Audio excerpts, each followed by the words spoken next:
Vic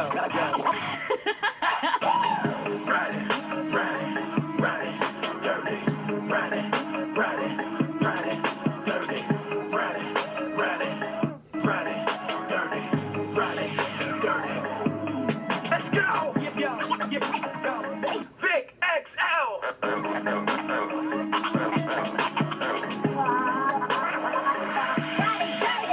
And just like that, once again, it's on. And just like that, once again, hold on. And just like that, once again, it's on. What's up, world? It's your boy, Vic XL. This is the Ridin Durty Show, the Ridin Durty Podcast. We bridge the gap between hip-hop and everyday life. We'll bring you what's new and next, but we're bringing it to you right now. I got to say one time for WRFG, 89.3 FM, the luncheon pad of the Ridin Durty Radio Show, as well as Beat Break Radio Show, FM.com, as well as the 10 plus streaming sites that carries the Ridin Durty Radio Show and all our vainglorious interviews. All right, so today I'm very, very, very happy. I'm going to run through this because I only got 30 minutes and I want to get my brother, my man, on. All right, first I got to say one time for our amazing sponsors. One time for drjuicecleanse.com. If you want to feel healthy, you want to live longer, you want to have balanced pH systems, low blood pressure, lose up to 25 pounds in 10 days. Y'all know the spiel. I do it every show. Then make sure you visit drjuicecleanse.com. All right? Got to say one time for WMRmedia.com. WMR Music Group. They're a marketing, promotion, and branding company. If you are artists out there and you're trying to get your music to the next level, whether it's via the hands of DJs, whether it's through getting your story told, or whether it's through your visual, definitely hit them up at WMRmedia.com. All right? Now, also got to say one time for, one time for Liquor Lollipops. Liquor Lollipops, they are a premium hard candy flavored to taste like your favorite alcoholic beverage. Now, the dope part about it, no alcohol included, but it tastes just like apple whiskey. It tastes just like sex on the beach. It tastes just like margaritas. So, make sure you hit them up at liquorlollipops.com and find out how you can experience the taste. All right, so I gave you our sponsors, liquorlollipops.com, drjuicecleanse.com, and WMRmedia.com. Make sure you hit them up. Make sure you tell them you heard about it on the Ridin Durty Show, Vic XL, and you will receive a discount on your very first order. All right, do that for your boy. All right, now today is August 1st, Leo season. I'm a Leo. Today is August 1st. What up, Terry Banks? What up, Butch Lope? What up, Trues? Today is August 1st, Friday, August 1st. And one time for everybody who went back to school today. I know it sucks going back to school on a Friday. And one time for everybody going back to school on Monday. But I got some quick birthdays I got to send out. First and foremost, I got to say happy birthday to legendary West Coast rapper, my man, Mr. Coolio. Coolio, who gave us the song Gangsta's Paradise. He turns 55 years old today. I also got to say happy birthday to actor Elijah Kelly. You might remember him from the movie Red Tails. He turns 32 years old today. Now, as I switch gears to Facebook, you know I got to always shout out my family and friends on Facebook. The first person I got to shout out to is the mayor of my amazing city, the mayor of Griffin, Georgia. My man, Mr. Rodney McCoy. Happy birthday to my man, Rodney McCoy. Definitely doing his thing, making our town a better place. So definitely happy birthday to him. I also got to say happy birthday to one of my favorite female independent rappers out there. I got to say happy birthday to Miss Marley Blue. So definitely, if you know her, don't know her, get familiar. She's definitely dope. She's definitely spitting that heat. She's definitely doing her thing. She got a brand new project out called Mood. So if you get a chance, definitely check that out. And last but not least, I got to say happy birthday to one of the dopest performers on a stage in the ATL. I got to say happy birthday to my man, Malachi, a.k.a. Malakeezy. Definitely happy birthday to my man, Malachi. All right, so I just gave you birthdays. I just gave you my amazing sponsors. Real quick, let me give you a little hip-hop news. and it goes as following. I only have one piece of hip hop news to tell you guys. I'm not even going to ruin it. Today is National. Today is National I Am Him Day. Okay? You know, I always tell you about the national holidays that you might not know. Well, today is National I Am Him Day. All right? Now, we're going to tell you more about this holiday and this amazing day. Now, the news, the hip-hop industry news I got to give you guys is there's an amazing, amazing, dope project. Well overdue project, but it was worth the wait. A dope project out. And it's called I Am Him. And this project is everywhere, streaming right now. And the project is by my man, who I got on the line, SlumCity Marv. What's going on, my G? Vic, what it is, man. First and foremost, man, thank you for having me. Secondly, man, you know, you've been rocking with me since day one, man, ever since I first touched down here in the ATL, man. And I just appreciate all the moves you make, man. And again, man, just being there to support me, man, whenever I needed it. You dig? Bro. Shout out to Suffolk, Virginia, and shout out to Atlanta, you heard? Bro, I gotta say this. Let's talk about it. I got to say this. Because 30 minutes is not long enough for me and you to talk. So we're gonna cram a lot into this segment. The first thing I got to say, and I will say this till they put me in an urn. If I had a budget to sign a artist, you and your brother, I would break the bank on you guys. Yeah, no doubt, man. I appreciate that, man. I appreciate that for sure, man. All right, now let's give the people a brief history. All right, you're from Suffolk, Virginia, but you made their journey to the ATL. Let the people know about, first of all, stepping out on faith to pursue your music, and what was it like going from Virginia to the ATL? How were you embraced? Just tell us a little bit about the transition. Man, that was a crazy transition, actually. But what happened was, just being up in Suffolk, man, or AKA Slum City, like I like to call it, you know, when you growing up in an environment where people is hustling, people is dying, and it just seemed like ain't no hope for tomorrow, you know what I'm saying? Me and my brother was like, look, let's just flip a coin to see where we end up. It's either going to be somewhere up north, you know, Virginia's like right dab in the middle. You know what I'm saying? They call that the melting pot, because a lot of people from the north come there, a lot of people from the south come there. So we said we're going to flip a coin, man. We got to either go to New York, somewhere up north, or somewhere down south if it hit tails. It tails, we was like, all right, man, let's just hit 85. We hit 85. Luckily, we hit it at night when we got to Atlanta. And the city was lit up. It was beautiful. So we was like, yo, this is it.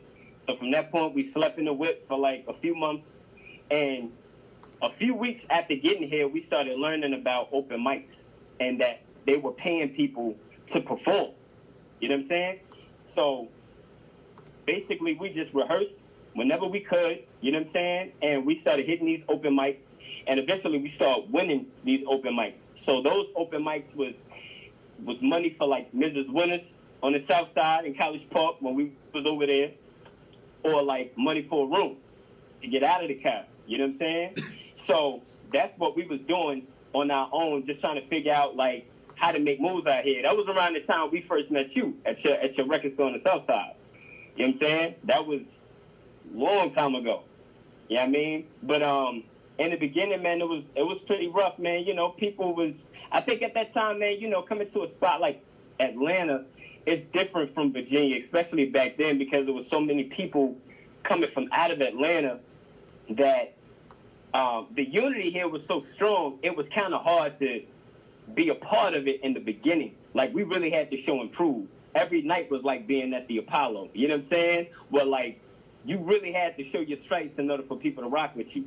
So it took some time, you know what I'm saying? But we made a name for ourselves out here, man, on the open mic scene, and we started building those connections. And then a few situations happened, you know what I'm saying? We got up in a few studios and worked with some people, ended up songwriting with a few people. And, you know, we just got on our feet, man, and we was able to move accordingly after that. No doubt. It was definitely a struggle in the beginning. All right, now, you guys, that was you and your brother Marvin Cash. All right, now later on, you guys formed the group BNMC. Tell me a little bit about that. And the music was a little bit different. Yeah, music was completely different. So what happened with BNMC is one day I was with my music mentor, me and my brother Cash, and we went to go see a band play. We went to go see a band called Rehab play. Now for me, this was my first actual concert. Even though I do music, I had never gone to a concert a day in my life. So I went out and I seen them perform, and they were a full-on band, right? Now you got to keep in mind that when we did shows, we only did shows handing out CDs to the DJ and him playing the MP3. So we were used to that. So when we seen them on stage with live instrumentation, I immediately looked at my brother like, yo, we have to form a band. We gotta form a band and figure this out. So that changed my whole perspective on performing live. You know what I'm saying? I never wanted to do the MP3 after that, unless it was a situation where, like, you know, we had a DJ and he was able to, like, break stuff down. But for the most part, the live instrumentation, nothing beats that and to me. You know what I'm saying? So we met Bidlow through his brother, who was a member of Rehab, Foz. You know what I'm saying? So we met Bidlow, the third vocalist, through him, and we just politicked at the studio, and we created a close bond. You know what I'm saying? So us three were like, we're gonna hunt down musicians. So I found my brothers, Chunky. I found Nikki. You know what I'm saying? And then we found Joey.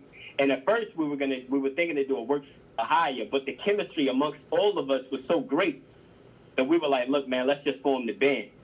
You know what I'm saying? Let's just keep it an official band instead of just three vocalists. Because originally, BNMC stood for Bidlow and Marvin Cash. You know what I'm saying?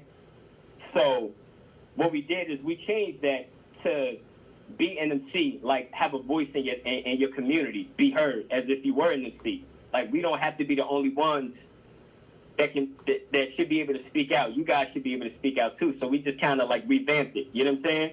Okay. But that led to us touring. So we ended up touring the country for about 2 to 3 years. You know what I'm saying? And we performed all over the country, and we had gained a massive fan base with BNMC. You know what I'm saying? And you're like brothers, you know, when you're amongst your brothers, there's times where you're going to bicker back and forth at times. You know what I'm saying? So I think within that situation, there was times where, because we came into the situation already having ideas, outside ideas of things we all wanted to do, and just kind of like putting it off to the side, that's why the music sounded the way that it did, because we never wanted to take away from the other individual.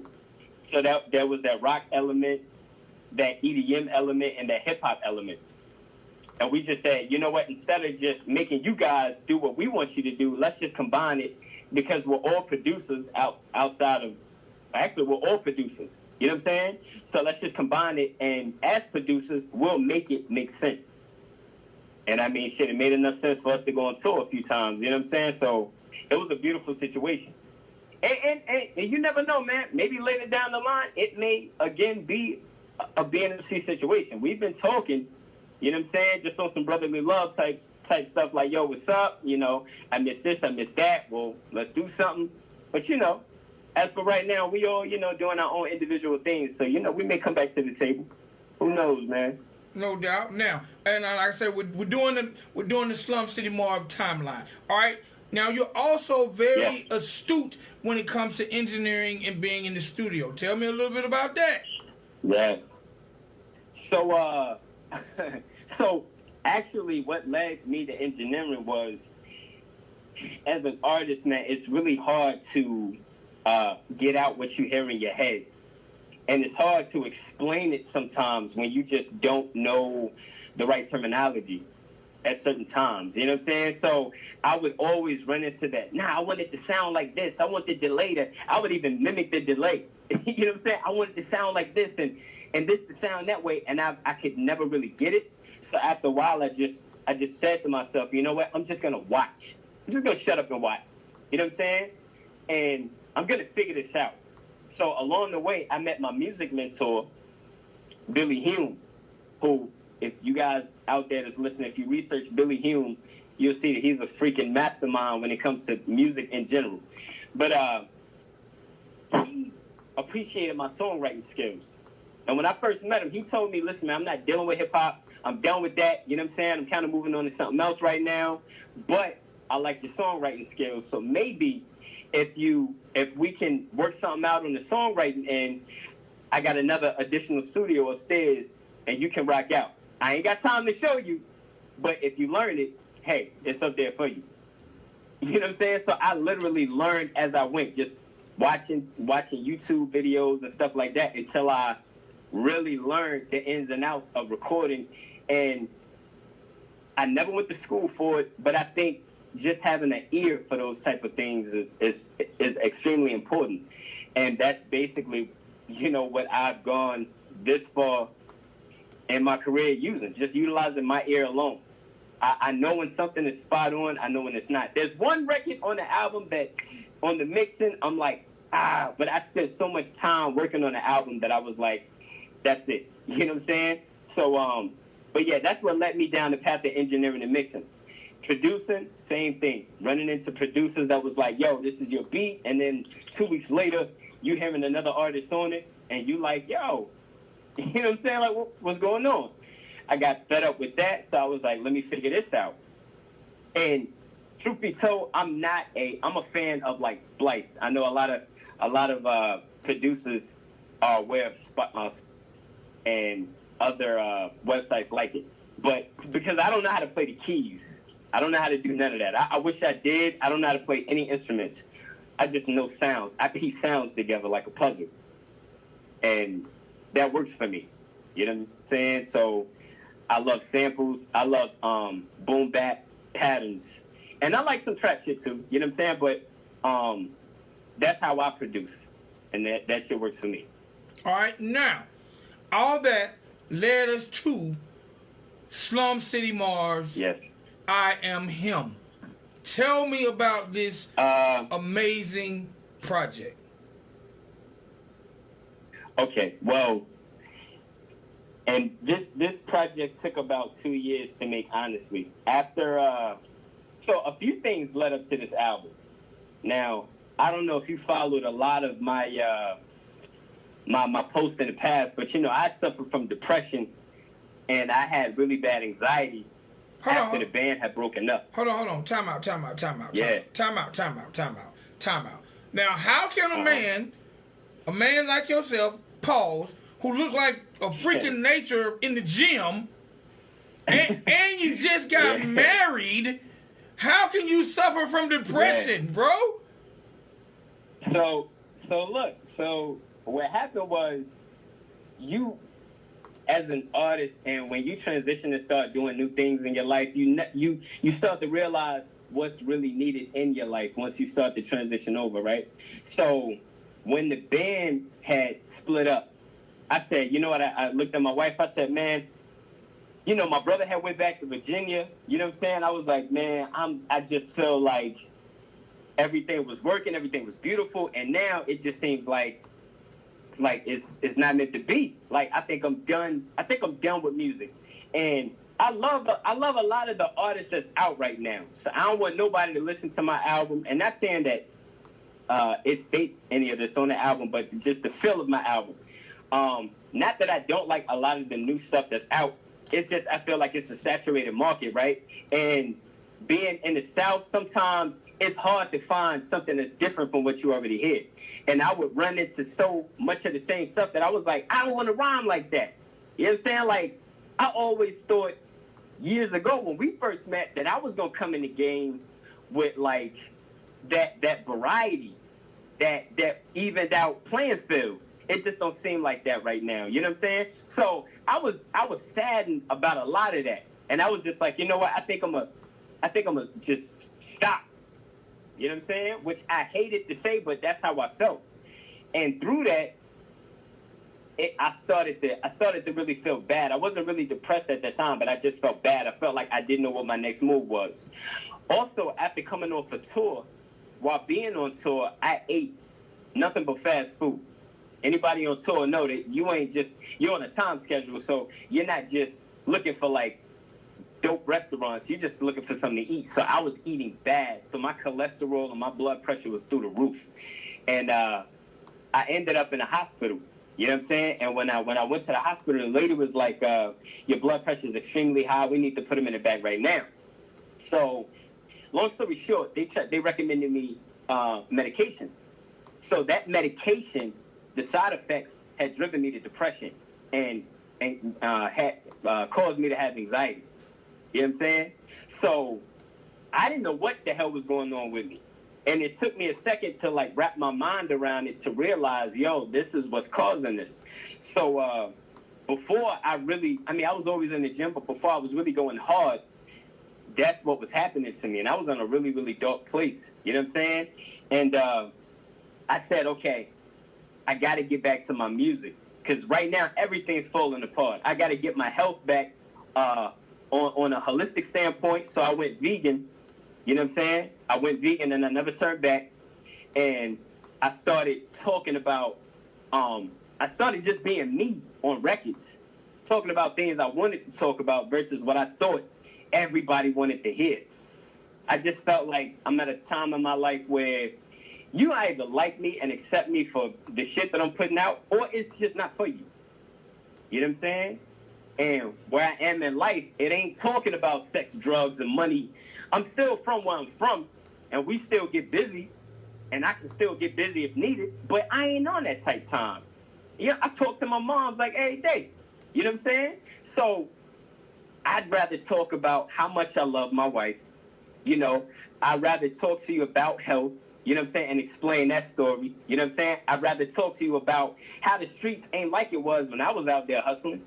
It ain't like that no more. So cats is getting capped every day. Ain't nobody loyal. I'd rather tell you this because the artist that's out right now is just showing you the pretty picture. They're not telling you the side effects of this. And half these people that's preaching it ain't doing it. So a lot of their fans is like croaking left and right. And it's like, yo, that ain't cool. That ain't cool. I don't want to preach that to the masses. You know what I'm saying? So I figured I'd just be me and just give this project my ups, my downs, you know, my lows, my highs, all of that. You know what I'm saying? So that's what created this album, man. 2 years of trial and tribulation and a bunch of happy times, a bunch of, you know what I'm saying? Right. A bunch of that. All right, I got to ask, why the name? That's what led to the album. All right, why the name I Am Him? Because HIM is an acronym for History in the Making, right?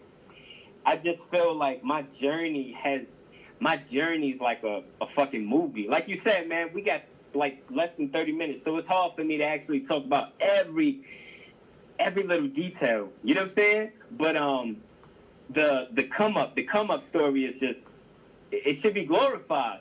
It should be documented. It should be a blueprint for the youngins to see whether I am talking about, you know, health or all these situations. You know what I'm saying? It's a jewel in every record, and I'm just hoping that it's something that people can take with them forever, whether it lasts 100 years or a few years, whatever. I just felt like History in the Making didn't sound like something that was only going to trend for the summer.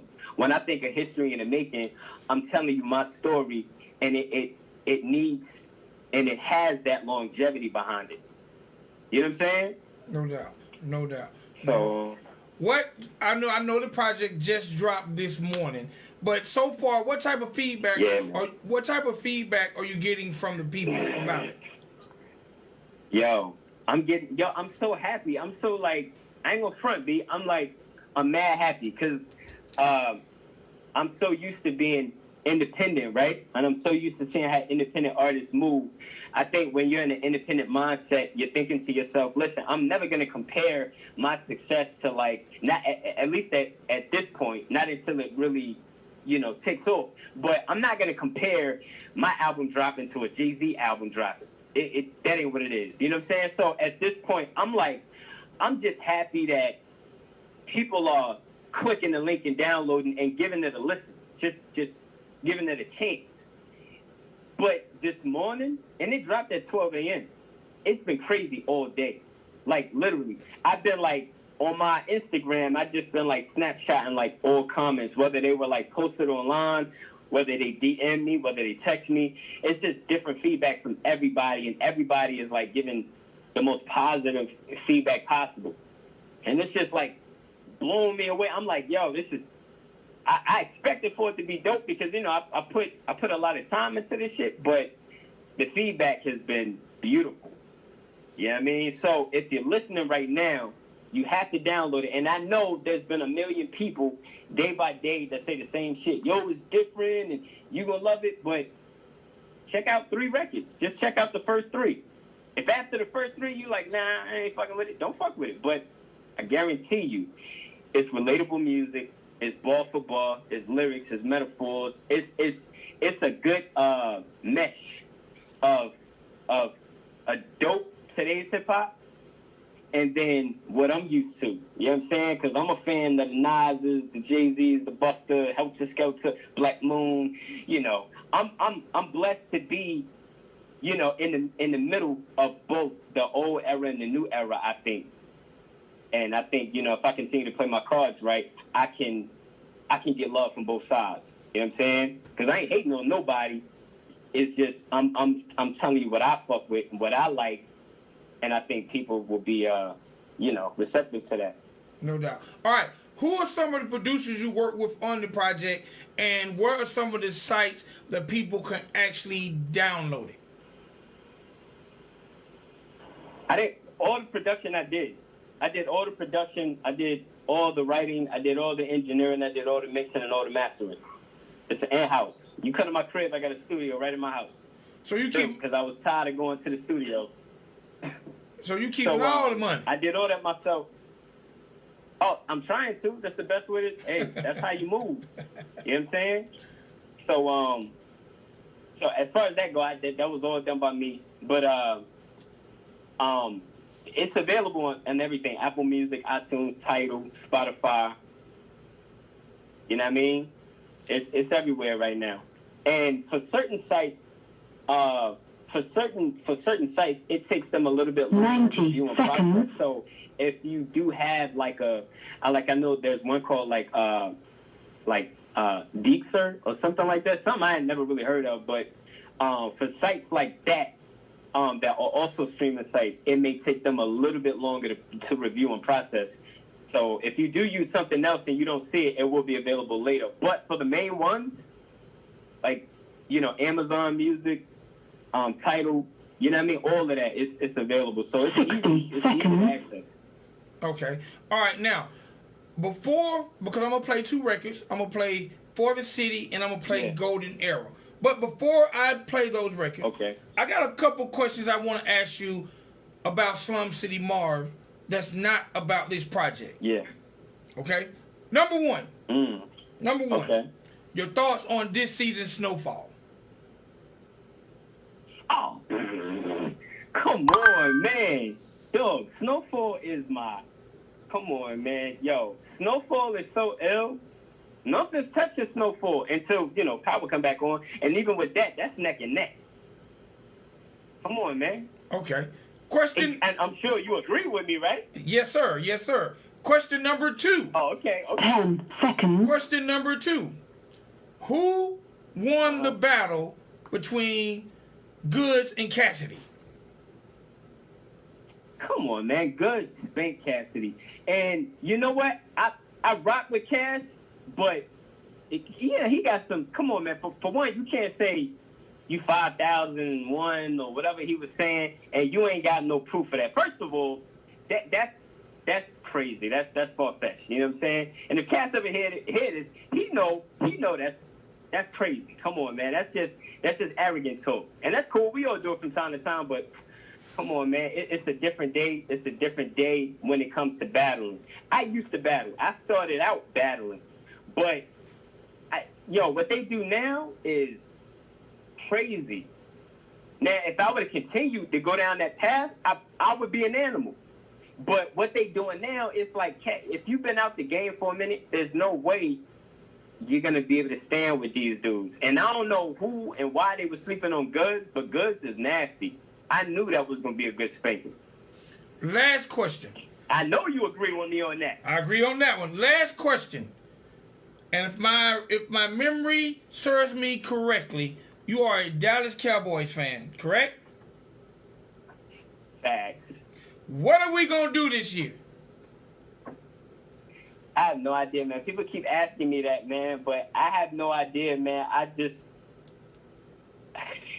gotta wait and see, man. I have no idea, man. I'm puzzled myself. I'm hoping there's a good turnout, you know what I'm saying? Or else I'm just gonna have to be satisfied with the rings we already got. You know what I'm saying? But we'll have to see, man, because I don't know about Dak, man. I just don't know. I don't know about Dak, man. I agree. We need to pay Zeke, though. Yeah. Yep. All right. Do me a favor, my G. First of all, let people know how to find you on. Let people know how to find you on social media and introduce these two records. Yo, first and foremost, you can find me anywhere online. Well, not anywhere because I'm kind of older. So Instagram and Facebook is really the ways I operate online. That's SlumCity Marv. That's SlumCity. M as in Michael, ARV as in Victor, SlumCity Marv, and that's everywhere. For the city, Slum City, man, that's my home, man. Saratoga, Wilson Pond, the whole downtown, the whole city. You know what I'm saying? For the city, that's all produced, written by me. Golden Era, that's featuring the lovely Misha Fair. Beautiful inside and out, and her vocals is through the roof. And she got a lot going on right now. You know what I mean? So, yeah, man, check these two records out, man. Let me know what y'all guys think. Follow me online. Give me your opinions, man. All right, Marv. Also, I appreciate all the love. You know what I mean? Later this week, I want to do a little snippet listening party for you. I'm going to contact you, all right? Yes, sir. Yes, sir. I'm with it. Appreciate it, my G. Yeah, no doubt. I'm going to do it for the city. I'ma do it for the city. I'ma do it for the city. I'ma do it for the city. I'ma do it for the city. Look, I told you niggas I'm number one, right? Kill whoever that might have misinformed them. Tell them niggas they get their facts straight. I'm only number two when I'm shitting on them. I'm from a place where we get it early. Cause if he ain't on top, then you getting buried. And trust no one when it's on, cause these niggas out here fucking cold like Big Shirley. Big Birdie on my young ball. Jump off the porch, he ain't never worried. Already toting round 30-30. Nigga, that's that Curry inside girly. I make a wait for him. And if you run astray, I'ma pray for him. And when 12 come around here harassing my niggas, I'ma make sure the whole gang grip up and spray for him. I woke up this morning like thank God for all that you done for me. Cause I know that any given time the reaper could come for me. But until that day I sit high on my throne living comfortably. As long as I'm breathing, I'm repping my set, that's the shit niggas do for the city. I'ma do it for the city. I'ma do it for the city. I'ma do it for the city. I'ma do it for the city. I'ma do it for the city. I'ma do it for the city. I'ma do it for the city. I'ma do it for the city. My niggas that say I'ma do it for the city. A lot of these niggas ain't who they say they are. But we ain't tripping, it's no sweat. The lane you paid gon' tell us one thing. You either living a fast life or a slow death. And you gotta pay a toll round here. It's the only thing we know round here. If James River could talk about it all, niggas wouldn't even go round here. Police trying to snipe us. Either that or turn our day ones into lifers. Made us realize after beefing with our blocks, it was all just a practice to kill niggas like us. Damn, but before I let the devil in, I'ma give him shots like he pumped full of medicine. Tell him we ain't settling, you meddling with elegance, and I'ma raise a million black kings out of melanin. On God. I woke up this morning like thank God for all that you done for me. Cause I know that any given time the reaper could come for me. But until that day I sit high on my throne living comfortably. As long as I'm breathing, repping my set, that's the shit niggas do for the city. I'ma do it for the city. I'ma do it for the city. I'ma do it for the city. I'ma do it for the city.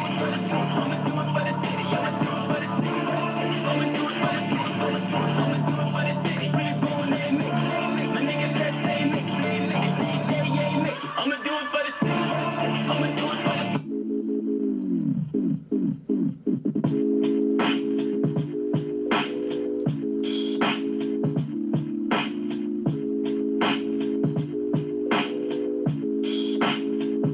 I could take it back to 96 or 97, yeah. Back when niggas really lived the shit that they was spitting. Before the pills took the wheel, they got you niggas tripping. We got high off of that. Yeah, shit's different. All we got is these colorful rappers. I think they picked the wrong career, cause all of them actors. They put on dresses like bitches and claim they all trappers. And I believe in change, but some shit I just wanna adapt to. Get back, bro. Can't even trust these niggas. You think they looking like, yo, fuck this nigga. They really thinking, yo, I fucked it, yo.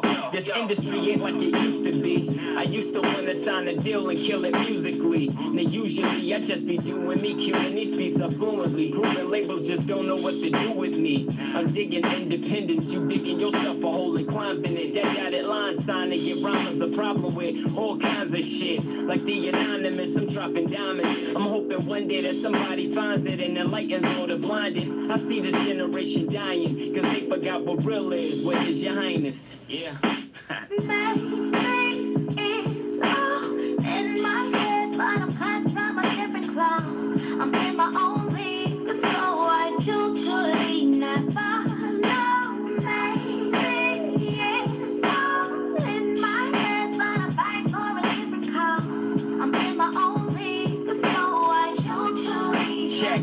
Remember seeing Cash and Cyphers, wanna be just like them. He used to write his lyrics out and then tell me recite them. He taught me how to put my words together like I'm harder than the rigor mortis in a sipping caucus. But I'm off in niggas if they talking slick. This reminds me of when hustlers took over hip-hop. Now all you see is addicts that's rapping and trying to lip lock. That's where the shit stops, a post up, like a pit stop. Like fuck whatever time y'all on, get clocked, wristwatch to hit your inbox nowadays and post threats.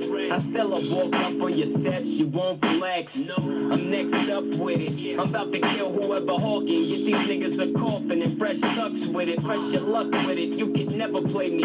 Rep where I'm from, hard as ever like a Brady baby.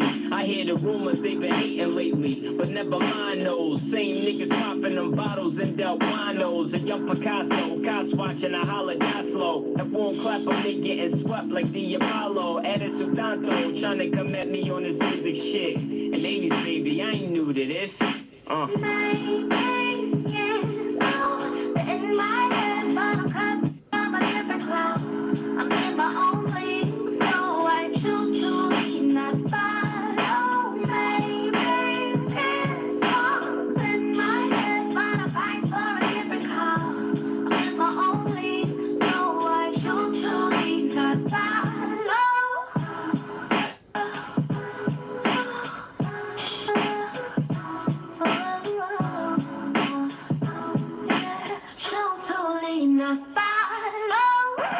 It says with their cash and a superior industry position, these white entrepreneurs installed a new leadership over hip-hop, and they began to promote a nefarious niggerization of rap music. It says KRS One and Public Enemy, with the message that KRS One and Public Enemy, they said we were reaching the masses of young black people. And then NWA niggas with attitudes would be paid off and put in a position where they would neutralize Public Enemy and brothers like KRS One.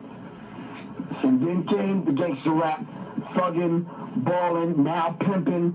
Now the metrosexual is about to take over hip-hop. And your children, your nephew, your niece, and all the little ones, the shorties now, KT, Riri, Man, Antoine, and them, in the hood, gonna be wearing fucking skirts, watch. Man purses and this kind of shit. Seriously. All right. Everybody, it's your boy Vic XL, Ridin Durty Radio, Ridin Durty Podcast. Y'all definitely go download I Am Him, the album by SlumCity Marv. All right, it's your boy Vic XL. I love you guys. Thank you. Have a wonderful weekend. Download that album, I Am Him, SlumCity Marv. We'll check y'all later. Peace. Thank you for using